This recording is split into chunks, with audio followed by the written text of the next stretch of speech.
우리가 살다 보면 인생의 변곡점을 맞이할 때가 있습니다.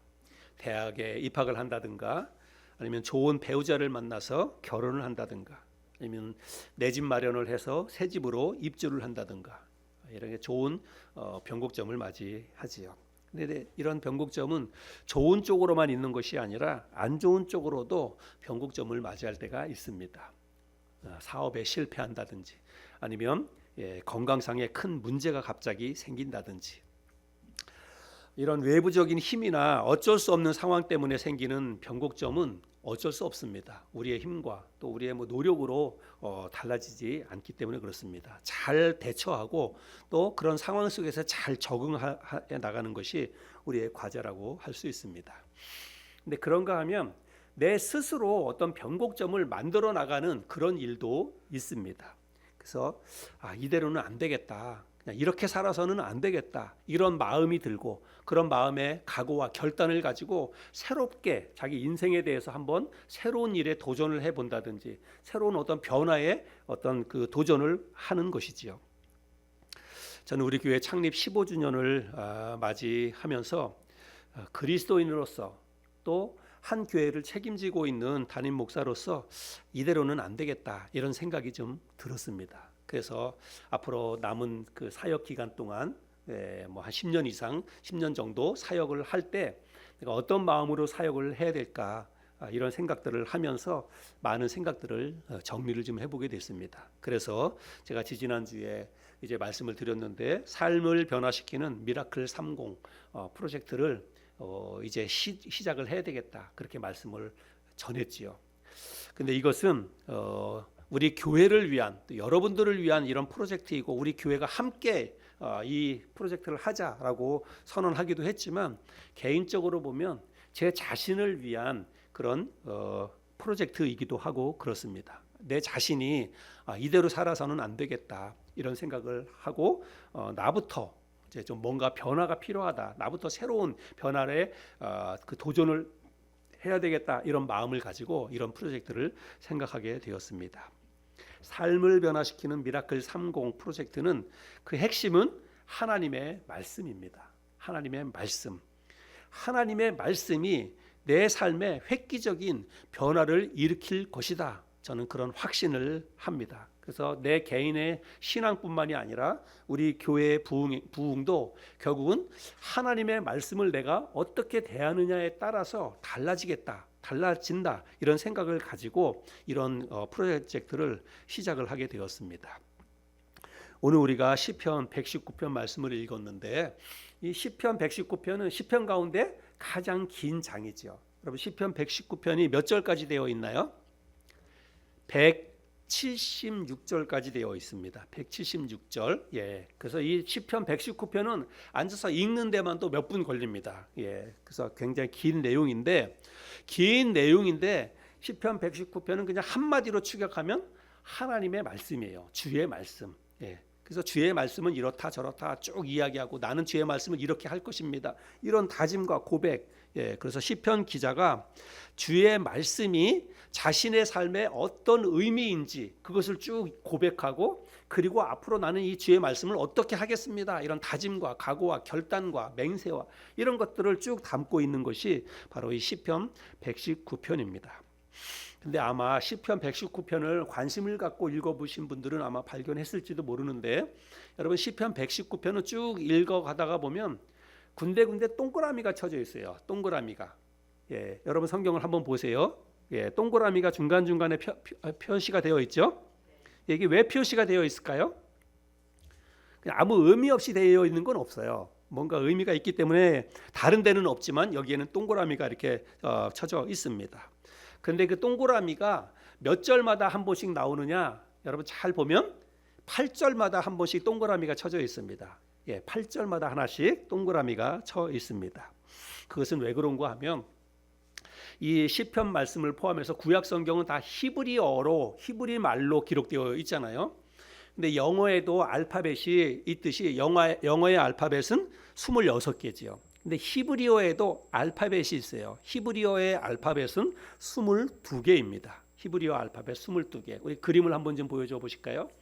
이게 히브리어의 알파벳이에요. 영어 ABCD처럼 히브리어의 알파벳입니다. 근데 히브리어 말은요, 이 왼쪽에서 오른쪽으로 읽는 게 아니에요. 우리나라 말도 그렇고 영어도 그렇고 왼쪽에서 오른쪽으로 읽잖아요. 히브리 말은 저쪽, 오른쪽에서 이쪽으로 읽어옵니다. 그래서 저쪽에 있는 것부터 이렇게 읽는 거예요. 저쪽에서부터 보면 알렙, 베트, 기멜, 달렛, 해, 바브, 자인 이렇게 저쪽에서부터 옵니다. 저게 다 알파벳이에요. 그래서 알파벳의 최고 첫 번째가 알렙이라고 하는 그런 알파벳입니다. 이 22개의 알파벳이 있는데 시편 말씀은요, 어떻게 기록되어 있냐면 알파벳 하나에 한 8구절씩 식구가 8개예요. 그러니까 알파벳 하나, 예를 들어서 A 하면 A로부터 해서 8구절에 이렇게 식구가 기록되어지고 있고, 그 다음에 B로 해서 또 8구절, C로 해서 8구절, 그렇게 기록되어 있다는 거예요. 그래서 22개의 알파벳에 각각 8구절씩, 그러니까 그걸 곱하면 몇 개예요? 176구절이 되는 거예요. 그렇게, 그래서 그 알렙부터 해서 여기 끝에 타우까지 해가지고 한 알파벳에 8식구가 8개, 식구, 그래서 8문장씩 그렇게 기록되어져 있다는 거예요. 굉장히 정교하지요. 여러분, 성경은 우리가 잘 몰라서 그렇지 굉장히 규칙적이고 정교하고 과학적이고 그렇습니다. 그래서 예를 들자면 우리나라는 이제 가나다라 마바사 이렇게 하잖아요. 그래서 예를 들자면 그런 거예요. 가 하면 가난이 우리의 몸과 마음을 힘들게 하여도 가끔씩 하늘을 쳐다보면, 그러면 뭐 가슴 깊이 새겨둔 하나님의 사랑을, 그렇게 하면서 8개가 가로 시작하는 8개가 쭉 나오고, 그 다음에는 나로 시작하는 게 또 8개가 쭉 나오고, 그렇게 기록이 되어 있다는 거예요. 우리나라 말로는 그걸 우리가 볼 수 없지만 히브리 말로는 그렇게 되어 있다는 것입니다. 자, 그러면 시편 119편 오늘 우리가 읽었던 105절부터 112절까지도 8개 구절이잖아요. 근데 요거는 알파벳 가운데 14번째 알파벳이 눈이라고 하는 알파벳이에요. 저렇게 눈은 저렇게 씁니다. 우리 이 눈이 아니라 이렇게 가지고 쓰는 게 그 히브리어의 저 눈이에요. 가로에 담겨져 있는 게. 그래서 눈으로 시작하는 8구절의 식구, 그게 오늘 우리가 읽었던 이 시편 119편 105절부터 112절까지입니다. 자, 그다음 보여줘 보실까요? 자, 이게 이제 105절부터 112절까지예요. 이게 히브리어예요. 여러분, 히브리어가 이렇게 생겼어요. 저도 이렇게 보면 띄엄띄엄 읽기는 하지만 굉장히 어렵죠. 근데 맨 앞에 보세요. 제가 노랗게 표시를 해둔 거예요. 맨 앞에 똑같잖아요. 그죠? 맨 앞에 저게 눈이에요. 히브리어 알파벳에서 눈으로 시작하는 8개 구절이다라고 하는 것입니다. 이제 그 정도로만 여러분들이 좀 이해를 하시면 될 것 같아요. 그런데 이 8구절의 이 노랫말인데 8구절 가운데 특별히 시편 기자가 자신의 각오와 결단과 맹세를 하는 그런 구절이 2구절이 있습니다. 자, 106절하고 112절인데요. 제가 다른 번역본 성경으로 읽어볼게요. 내가 주의 의로운 법을 따르기로 맹세했으니 그렇게 할 것입니다. 내가 주의 의로운 법, 하나님의 말씀을 지키기로, 따르기로 맹세합니다. 그렇게 지금 고백하고 있고요. 그 다음에 또 112절, 내가 내 마음을 주의 율례에 기울였으니 끝까지 수행할 것입니다. 이런 건 다짐이잖아요. 다짐이고 각오고 맹세고, 하나님 앞에 내가 하나님의 말씀, 주의 말씀을 지키기로 결단합니다. 맹세합니다. 그렇게 지금 고백을 하고 있다는 것입니다. 그래서 저와 여러분도 하나님 앞에서 시편 기자처럼 하나님, 나도 주의 말씀을 따르기로 마음에 굳게 결심합니다. 하나님 말씀대로 살기로 내가 결단합니다. 이런 마음의 각오와 결단이 저와 여러분에게도 있었으면 좋겠습니다. 근데 왜 이 시편 기자가 이런 각오와 결단과 맹세를 하는 걸까요?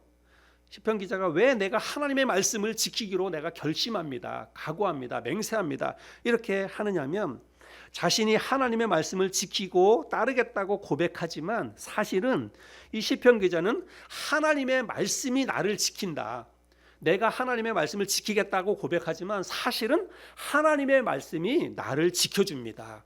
그리고 하나님의 자기 자신이 하나님의 인도하심을 내가 따라가겠다라고 고백하지만 실제로는 하나님의 말씀이 나를 인도해 간다, 그것을 내가 믿습니다. 그런 어떤 믿음이 있었기 때문에 내가 하나님의 말씀을 지키겠습니다, 하나님의 말씀을 따라가겠습니다. 그렇게 고백한다는 거예요. 그래서 시편 기자는 하나님의 말씀이 나를 지켜주는구나, 하나님의 말씀이 내 삶을 인도해 가는구나 라고 하는 것을 이 사람은 철저히 깨달았어요. 그래서 내가 하나님 말씀 붙잡고 인생을 살겠습니다. 주님, 당신의 말씀이 내 발에 등불이고 내 길에 빛입니다. 그렇게 지금 고백을 하고 있다는 것입니다. 지난 2차례에 걸쳐서 제가 하나님의 말씀인 성경이 우리에게 어떤 의미인지를 제가 말씀을 드렸죠. 여러분, 성경, 우리가 가지고 있는 이 성경은 단순히 우리에게 조금 더 착하게 살라고, 조금 더 의롭게 살라고 가르치는 그런 윤리 도덕 교과서가 아니에요. 우리 인생에 어떤 참고해야 될, 내가 살다가 힘들 때 가끔씩 한 번씩 펼쳐봐야 될 그런 인생의 참고서 정도가 아니라는 것입니다. 요한복음 1장 1절, 요한복음 1장 14절에 있는 말씀처럼 이 말씀은 곧 하나님이에요. 말씀이 육신이 되어서 우리 가운데 거하신다, 이렇게 말씀하고 있지 않습니까? 이 말씀이 바로 하나님 자신이라고 하는 것입니다. 여러분, 우리는 하나님을 눈으로 볼 수 없어요. 하나님의 음성도 오늘날에는 우리에게 직접 들리지 않습니다. 그런데 그럼 우리는 살아계신 하나님을 믿는다고 하잖아요. 하나님이 살아계시다라고 하면 우리가 눈으로 볼 수 있어야 되고, 살아계신 하나님의 음성을 우리가 들을 수 있어야 돼요. 근데 우리가 어떻게 하나님의 음성을 들을 수 있고 어떻게 하나님을 볼 수 있습니까? 어떤 것을 통해서? 이 하나님의 말씀밖에는 없어요. 하나님의 말씀을 통해서 하나님의 음성을 들을 수 있고, 하나님께서 우리 인간 역사 속에서 어떻게 역사하시는지를 우리가 이 하나님의 말씀을 통해서 보는 거예요. 그래서 오늘날 하나님이 우리 눈에 안 보이고 하나님의 음성이 우리 귀에 안 들리지만, 여러분, 실제로는 우리가 하나님의 음성을 매일매일 들을 수 있고, 하나님을 실제로 내 앞에 계시는 것처럼 매일매일 우리 눈으로 확인할 수 있습니다. 뭘 통해서요? 성경을 통해서, 하나님의 말씀을 통해서 그렇다는 것입니다. 그래서 시편 기자는 주님, 당신의 말씀은 내 발의 등이고 내 길에 빛이 옵니다. 그래서 내가 이 말씀을 지키기로 맹세합니다. 그렇게 이야기를 하고 있는 것입니다. 특별히 여기 주님, 당신의 말씀은 내 발의 등이요 내 길에 빛이니이다, 이렇게 얘기하고 있는데, 여기서 말씀하고 있는 하나님의 말씀이 뭐냐면, 말씀이라고 하는 것은요, 히브리어로 다바르라고 하는 단어예요. 또 보여주실까요? 저 보면 히브리어로 저렇게 옆에 이제 가로 쓰고 저렇게 쓰는데, 저기에 다바르라고 있습니다. 다바르. 근데 여기서 주의 말씀은 할 때 그 말씀이 저 단어가 쓰였어요. 다바르. 그런데 참 놀랍고 신기한 게 뭐냐면요, 여러분, 광야 있잖아요. 광야. 아무것도 없는 허벌판, 모래바람만 일어나는 그 황량한 그 광야가 히브리어로는 뭐라고 광야를 이야기하냐면 미드바르라고 하는 단어가 씁니다. 미드바르. 그거는 광야예요. 하나님의 말씀은 다바르, 그리고 광야는 미드바르, 이렇게 하고 있습니다. 그런데요, 저 두 단어가요, 어원이 같아요. 같은 단어에서 나왔다는 것입니다. 그래서 히브리 가운데에서 히브리어 중에서는요, 미라고 하는 말은 뭐냐면, 미는 어떤 장소를 이야기해요. 장소. 그래서 미는 접두사예요. 그냥 접두사. 그래서 이 접두사는 장소를 의미하는 그런 접두사입니다. 그래서 어떤 단어에든지 미가 붙으면 그것이 있는 장소를 이야기하는 거예요. 자, 그래서 제가 예를 들어서, 여러분, 우리가 하나님 앞에 모여서 예배드리는 이런 곳을 뭐라 그러냐면 예배당이라고 그러고, 그 당시에는, 성경 당시에는 성전이라고 했어요. 성전. 자, 그 다음 단에 성전을 그 히브리어로 뭐라 그러냐면은 미크다시라고 해요. 미크다시. 그래서 미크다시도 역시 두 단어가 합성된 단어예요. 미라고 하는 접두사에다가 카도시라고 하는 그런 단어가 함께 합쳐져 가지고 미크다시라고 하는 단어가 쓰였어요. 그런데 여러분, 이게 얼마나 놀라우냐면, 카도시라고 하는 단어는 뭐냐면 거룩함, 거룩이라는 뜻이에요. 근데 미라고 하는 것은 제가 뭐라 그랬습니까? 장소를 의미하는 접두사라 그랬잖아요. 그러니까 카도시라고 하는 말은 뭐냐면 거룩함인데, 거룩함이 임하는 곳, 그게 뭐냐면 그게 곧 성전이라는 거예요. 거룩함이 임하는 장소, 거룩함이 임하는 곳, 그게 성전이라고 하는 것입니다. 그래서 여러분, 광야는 뭐냐면, 우리는 광야하면 아무것도 없는 황량한 벌판만 생각을 합니다.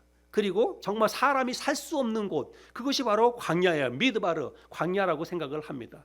그런데 여러분, 그 광야는 어떤 의미가 있는 거예요?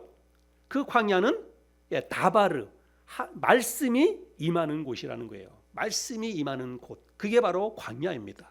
그래서 여러분, 우리는 어떻게 생각해야 되냐면, 살다가 내 삶이 너무나 지치고 힘들고 아무도 날 도와주는 사람이 없고 너무 인생이 척박하다, 너무 인생이 힘들다, 사는 게 너무너무 괴롭다, 마치 광야에 아무도 없는 황량한 광야에 나 혼자 뚝 떨어진 것처럼 나를 알아봐주는 사람도 없고 나를 도와주는 사람도 없고, 하나님 나 정말 못 살겠어요, 죽을 것 같아요. 여러분, 그게 광야 아니에요? 그런 삶의 어떤 마음의 절박함을 느끼는 곳이 광야잖아요. 그런데 그런 광야는요, 우리 그리스도인들에게 그런 광야는 그냥 광야, 죽음으로 끝나는 게 아니라는 것입니다. 그 광야에 바로 뭐가 임해요? 하나님의 말씀이 임하는 거예요. 하나님께서 그 광야 속에서 우리가 하나님을 찾고, 그 척박한 삶의 환경 속에서 힘들고 어려울 때 정말 죽을 것 같고 아무 소망이 없는 그런 어떤 절망적인 상황 속에서도 포기하지 말고 하나님을 찾으면 하나님의 음성이 들리는 거예요. 하나님의 말씀이 나의 삶 가운데 임하는 것입니다. 여러분, 모세가 광야에서 하나님의 음성을 들었잖아요. 그게 바로 미드바르라는 것입니다. 광야에서 하나님의 음성이 들리는 거예요.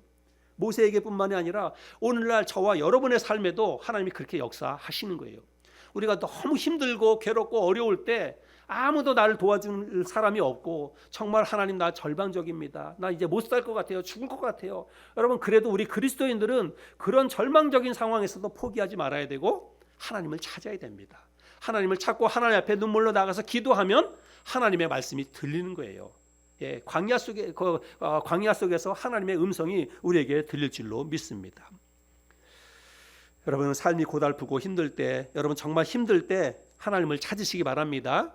그래서 우리가 그렇게 힘들 때에도 하나님 앞에 나가서 기도해야 되고, 그렇게 힘들 때에도 우리가 하나님의 말씀을 펼쳐야 돼요. 하나님의 음성을 듣기 위해서 말씀을 읽어야 됩니다. 말씀을 묵상해야 돼요. 그럴 때 하나님께서 잠잠히 우리의 마음속에 깨달음을 주시고 그 삶의 환경을 이겨낼 수 있는 힘을 말씀을 통해서 하나님이 우리에게 부어 주시기 때문에 그렇습니다.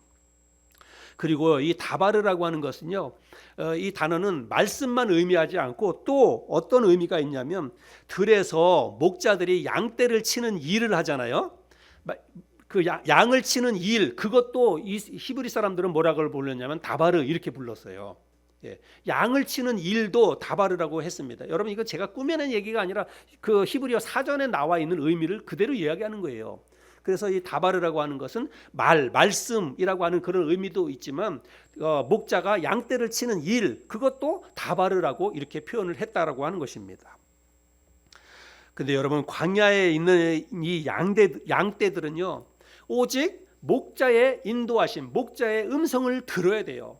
목자의 음성을 듣고 목자가 인도하는 대로만 가야 됩니다. 그렇지 않으면 양떼들은 다 죽게 되어 있어요. 어디가 낭떠러지인지, 어디에 그 목초가 있는지, 또 어디에 사나운 이리떼가 있는지 양떼들은 몰라요. 그냥 자기들이 원하는 대로만 막 갑니다. 근데 목자가 그리 가면 안 돼, 그리고 거기로 가면 죽어, 낭떠러지야, 아니면 이리떼가 있어, 그러면서 목자가 인도하는 거예요. 목자가 인도하는 대로만 가야 양떼들은 푸른 초장에서 마음껏 뛰놀고 좋은 꼴을 먹으면서 건강하게 잘 자랄 수 있습니다. 그렇죠? 시편 기자는 이 양떼에게 있어서 목자의 다바르가 생명을 의미했던 것처럼, 광야와 같은 캄캄한 인생길에서 하나님의 말씀인 이 다바르가 자기 자신을 지키고 인도하는 생명이라고 하는 사실을 이 시편 119편의 기자는 깨달았다는 것입니다. 그래서 주님, 당신의 말씀은 내 발의 등이고 내 길의 빛입니다.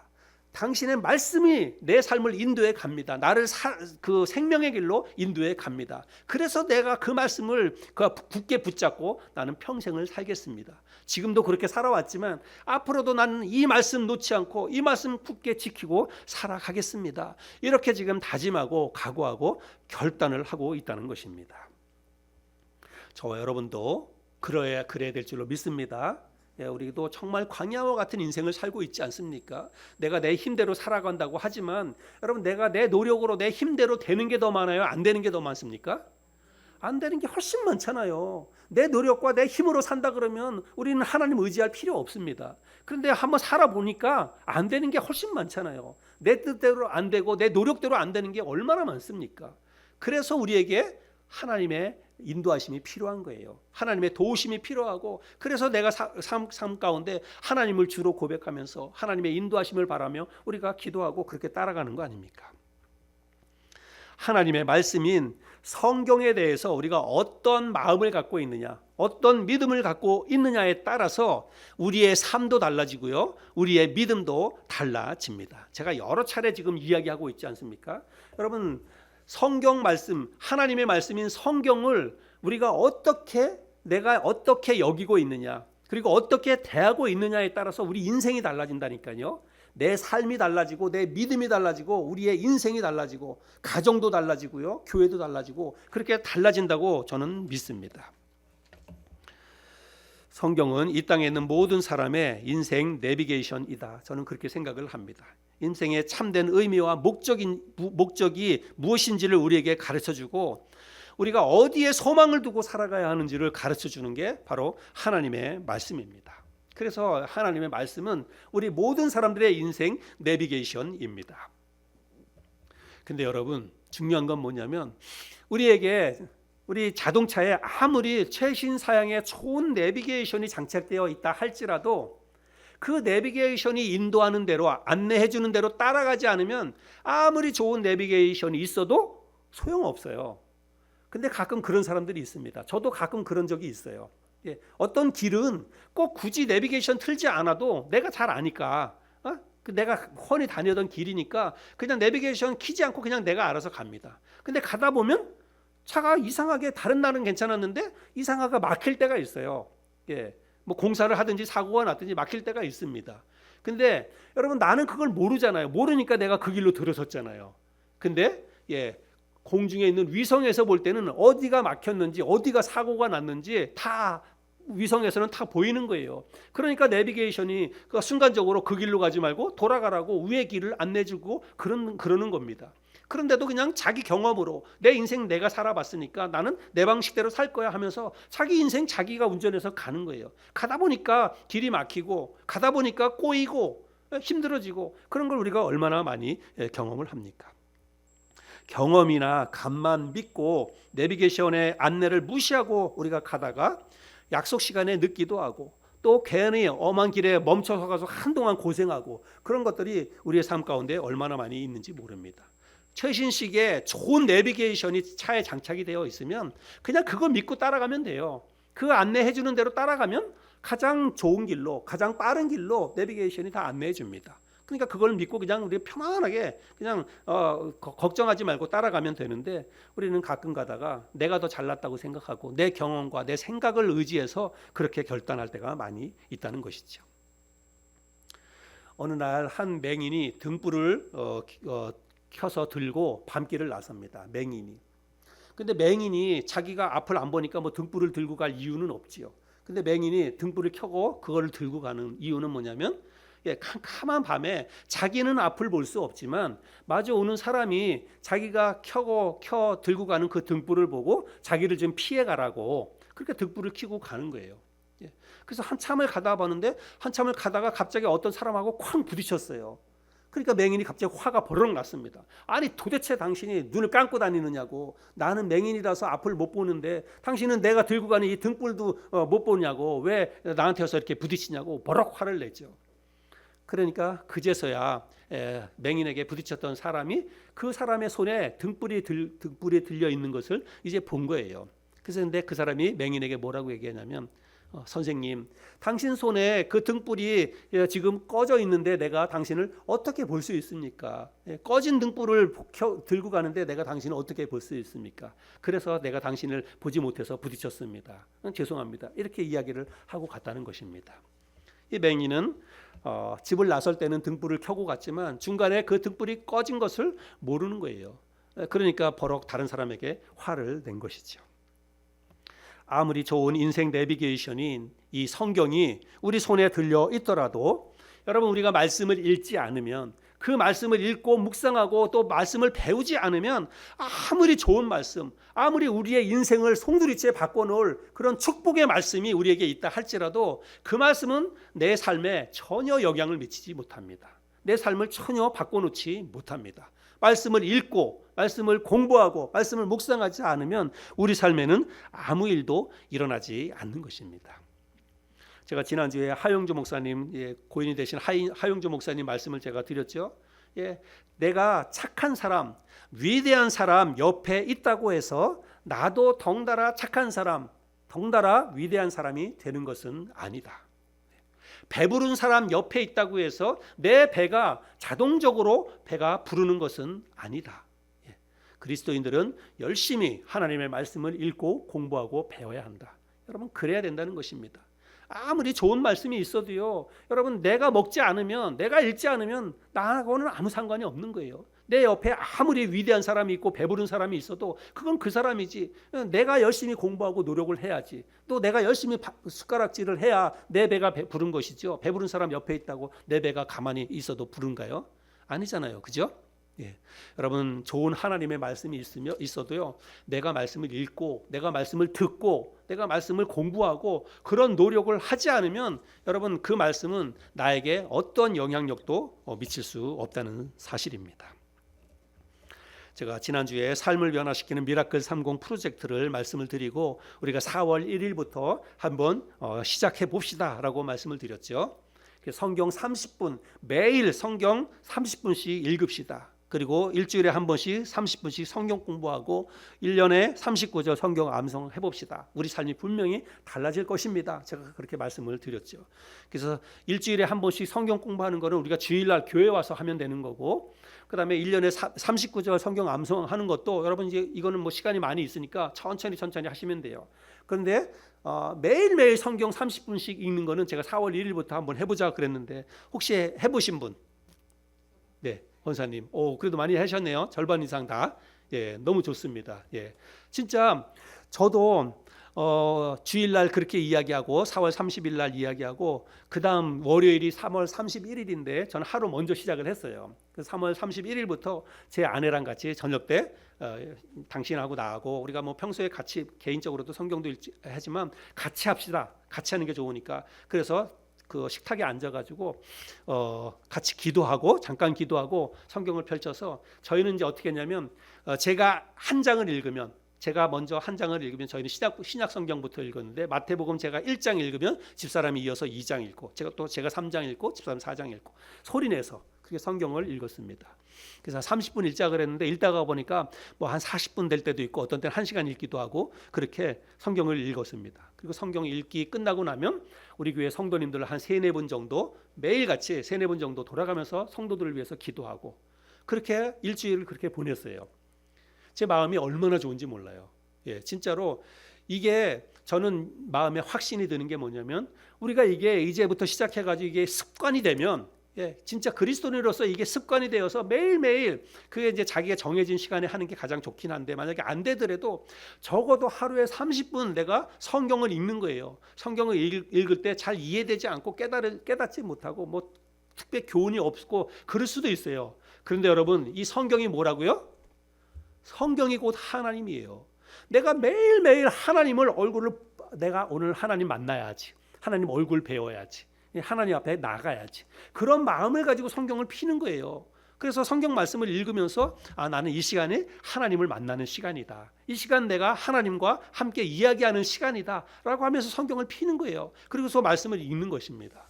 이렇게 그 일주일 동안 여러분들 해보시면서 아마 것들을 느꼈겠지만 저도 해보니까 여러분 이게 내 마음도 달라지지만요 생활 습관도 달라져요. 주로 그냥 그 집에서 이렇게 다 일과 끝나고 집에 앉아서 그냥 멍하니 앉아서 텔레비전 보고 뭐 그냥 그렇게 시간을 보내다가 적어도 뭐 한 30분 1시간 정도를 성경 읽고 그리고 또 기도하고 이러다 보니까요 점점 생활이 바뀌는 것을 제가 느끼게 됐어요. 그래서 꼭 성경이 아니더라도 다른 시간에도 다른 책을 보게 되고 그렇게 되더라니까요. 아마 여러분들도 이게 규칙적으로 계속 하다가 보면 분명히 마음속에 큰 변화가 일어나리라고 생각이 됩니다. 그리고 삶의 패턴도 분명히 달라질 거예요. 그렇게 우리가 매일매일 하나님의 말씀을 매일매일 그렇게 읽으면 분명히 하나님께서 우리의 삶에 놀라운 미라클을 저는 일으켜 주시리라고 믿습니다. 내 마음과 생각이 달라지고 삶의 어떤 리듬이 달라지면 그러면 하나님께서 우리의 삶에 은혜와 축복으로 저는 역사해 주실 것이라고 믿습니다. 우리가 신앙생활을 오래 해도 믿음이 자라지 않고 또 내 인생의 삶의 변화가 없고 하나님의 은혜와 축복이 임하지 않는 것은요, 우리가 하나님을 가까이 하지 않기 때문에 그래요. 하나님은 전능하신 분이시고 사랑이 많으신 분이시고 우리에게 은혜와 복을 주기를 원하시는 그런 하나님이신데, 그런데 문제는 뭐냐면 우리가 하나님을 가까이 하지 않는 거예요. 하나님을 가까이 하지 않는데 하나님이 어떻게 우리에게 복을 주실 수 있습니까? 그렇죠? 그거는 틀림없는 거잖아요. 우리가 하나님을 가까이 해야만, 하나님을 사랑하고 하나님을 날마다 찾고 하나님을 가까이 하면 하나님이 우리에게 은혜와 축복으로 좋은 것들을 우리에게 허락해 주실 것이라고 믿습니다. 그래서 먼저는 여러분 말씀을 읽어야 됩니다. 우리가 잘 이해되지 못하고 깨닫지 못하더라도 일단 여러분 말씀을 펼쳐서 읽으시기 바랍니다. 그래서 성경 말씀 읽기 전에 여러분 성경, 오늘 내가 이제 성경 읽어야지 8시부터 읽는다 그러면 8시에 딱 테이블 앞에 앉았으면 그냥 바로 펴서 읽지 말고 잠깐 기도하세요. 성경 잠깐 펴놓고 기도하세요. 하나님, 제가 이제 성경 말씀을 읽으려고 하는데 하나님 깨닫는 마음을 주세요. 말씀을 읽고 깨달을 수 있게 해주세요. 말씀을 읽으면서 하나님이 어떤 분이신지를 제가 이해하고 또 알아가고 배울 수 있도록 하나님 역사해 주세요. 잠깐 그렇게 기도하고 그리고 말씀을 천천히 한번 읽어 가시길 바랍니다. 그리고 제가 한 가지 또 팁을 드리자면, 혼자 성경을 읽더라도요, 가능하면 소리를 내서 읽으세요. 여러분, 소리를 내서 읽는 거하고 그냥 이렇게 혼자 읽는 거하고는 좀 다릅니다. 소리를 내서 읽으면요, 훨씬 더 집중이 더 잘 돼요. 그냥 읽다가 보면 조금씩 막 딴 생각이 들어가기도 하고 읽다가 딴 데로 막 생각이 그럴 수도 있어요. 근데 조금씩 이렇게 소리를 내서 차분하게 읽어가면요, 조금 더 마음이 집중이 될 수 있습니다. 그리고 나서 제가 오늘 수첩을 안 가져왔는데, 저는 이제 제가 그렇게 한 가지, 우리가 꾸준히 이 일을 잘하려면 수첩을 하나 마련하시라 그렇게 했잖아요. 날짜를 적고 내가 몇 시부터 몇 시까지 어디 성경을 읽었다. 그래 읽으면서 뭐 어떤 생각이 들었다. 뭐 잠깐이라도 조금씩 그 코멘트를 달아놓으라 이렇게 말씀했는데, 저는 그렇게 하고 있거든요. 매일매일 몇 시부터 몇 시 몇 분부터 몇 분까지 성경 어디를 읽었다. 또 나 혼자 읽었다. 혹은 아내와 함께 읽었다. 그리고 누구누구를 위해서 기도했다. 이렇게 계속 일기처럼 그렇게 쓰고 있어요. 근데 그렇게 하면 여러분, 이게 이제 습관이 잘 되면요, 영적으로 우리의 삶이 크게 훈련되는데 좋은 역할을 하리라고 생각을 합니다. 그래서 앞으로도 꾸준히 여러분 계속해서 그렇게 할 수 있기를 바랍니다. 이 성경은 죄악이 관영한 이 세상에서 우리들이 어떻게 하면 거룩한 하나님 나라 백성으로서 어떻게 이 세상을 잘 살아가야 하는지 우리에게 가르쳐 줍니다. 그래서 주의 말씀이 내 발의 등이요 내 길의 빛이 될 수 있다는 것입니다. 광야와 같은 메마르고 어둡고 캄캄한 길에서 우리가 어떻게 살아야 하는지, 어디로 가야 하는지 잘 몰라서 때로는 우리가 방황할 때가 있지 않습니까? 그럴 때 하나님의 말씀을 펼쳐서 읽으면 하나님의 말씀이 우리의 삶의 길이 되고 또 등불이 되리라고 믿습니다. 여러분, 혹시 요즘 삶 가운데 힘들고 어려운 일이 있거나 사는 게 답답하고 힘들다라고 느껴진다면, 여러분 그거 붙잡고 씨름해봤자 별로 도움이 안 돼요. 인생에 풀리지 않는 일들, 잘 해결되지 않는 그런 일들 생각하면 마음이 점점 더 무거워지고 그리고 답답해지고 걱정만 됩니다. 그냥 그런 거 그냥 생각 다 내려놓으세요. 그냥 앞날에 여러분 걱정이 많죠. 해결해야 될 문제도 있고 뭐 경제적으로 여러 가지로 풀어나가야 될 문제도 많고, 그러더라도요, 그냥 그거 가지고 씨름해도 소용없어요. 그냥 그거 내려놓고 그냥 성경을 읽으세요. 그래서 성경을 펴서 성경을 읽으세요. 힘들고 어려울 때마다 성경을 읽으시기 바랍니다. 그러면요, 성경을 읽으면 일단 마음의 평안이 찾아옵니다. 성경을 읽으면서 그런 근심 걱정 염려가 사라지고 마음의 평안이 찾아와요. 그리고 마음의 평안이 찾아올 뿐만 아니라 그렇게 말씀을 읽으면서 하나님께서 우리의 생각을 정리해 주십니다. 마음도 정리해 주시고 생각도 정리해 주세요. 그래서 그렇게 힘들고 어렵더라도 그냥 내가 어떻게 살아야지, 어떻게 내가 대처해야지, 이런 지혜를 하나님께서 주시는 거예요. 말씀을 읽으면서 그런 지혜를 깨닫게 된다고 저는 생각을 합니다. 그래서 우리도 시편 기자처럼 오늘 우리가 이렇게 결단 좀 했으면 좋겠어요. 주님, 당신의 말씀이 내 발의 등불입니다. 내 길의 빛입니다. 그래서 나도 시편 기자처럼 하나님 말씀 붙잡고 살겠습니다. 하나님 말씀 내가 의지하고 살겠습니다. 매일매일 30분씩 하나님 말씀 읽겠습니다. 이 말씀 읽는 시간을 내가 하나님의 얼굴을 뵈며 하나님의 음성을 듣는 시간으로 생각하고 내가 매일매일 말씀 읽겠습니다. 하나님, 제가 이 말씀 읽는 이것을 통해서 저의 삶에 하나님 변화를 주세요. 내 인생에도 정말 하나님의 은혜와 축복이 임하는 것을 볼 수 있도록 하나님 저를 축복해 주세요. 그런 마음의 어떤 그 소원을 담고 여러분 성경을 읽읍시다. 이번 한 주간에도 우리가 꾸준히 성경 말씀을 꾸준히 잘 읽어갈 수 있는 저 여러분이 될 수 있기를 바랍니다. 그래서 월요일부터 토요일까지 주일날은 여러분 우리가 1년 내내 그냥 하루도 쉬지 않고 하면 조금 어려움이 될 수도 있어요. 주일날은 여러분 그냥 주일날 와서 예배드리고 또 성경 공부하고 그러니까 주일 하루만큼은 좀 편히 성경 읽기 30분 있는 거는 주일 하루는 그냥 쉬고 월요일부터 토요일까지 매일매일 시간을 내서 30분씩 성경 읽기를 꾸준히 할 수 있기를 바랍니다. 만약에 지난주 잘 못했다고 하면 그냥 또 오늘부터 시작하면 돼요. 내일부터 다시 시작하시면 됩니다. 그래서 매일 성경 읽는 것 여러분 삶의 습관을 들이시길 바랍니다. 그리고 주일 오후에 성경 공부하는 거 여러분 이것도 꾸준히 시간을 내서 내 인생의 어떤 변화를 원하는데 내가 조금 지금보다 정말 더 나은 삶을 살기를 원하고 하나님의 은혜와 축복과 기적을 내 삶 가운데서 내가 바란다면 적어도 일주일에 한 번 30분 시간 내는 거 여러분 이 정도는 우리가 할 수 있어야 됩니다. 내가 하나님 앞에 일주일에 30분을 투자하는 거 여러분 이게 그게 어려운 일이 아니에요. 그렇게 우리가 하나님 말씀을 또 배우는 일에도 시간을 낼 수 있기를 바랍니다. 오늘도 우리가 점심 먹고 잠깐 우리가 성경 공부도 하고 이제 우리가 4월 달부터 그렇게 하기로 했으니까 할 텐데 여러분 시간을 내서 한번 말씀을 배워보세요. 그러면 진짜 새로운 여러분의 삶이 열릴 것이라고 생각을 합니다. 지금보다 훨씬 더 나은 그런 삶이 열릴 것이라고 생각을 합니다. 삶의 변화와 하나님이 베푸시는 은혜와 이런 어떤 기적 축복을 원한다면 우리가 하나님 말씀 붙잡아야 됩니다. 하나님 말씀 더 많이 사랑하고 하나님 말씀 읽고 묵상하고 배우고 이 말씀을 의지하는 삶을 살아야 됩니다. 그럴 때 하나님이 부어주시는 놀라운 은혜와 축복이 저와 여러분의 삶 가운데 임하리라고 믿습니다. 그런 은혜와 축복을 더 많이 누리는 우리 모든 성도들이 될 수 있기를 바랍니다.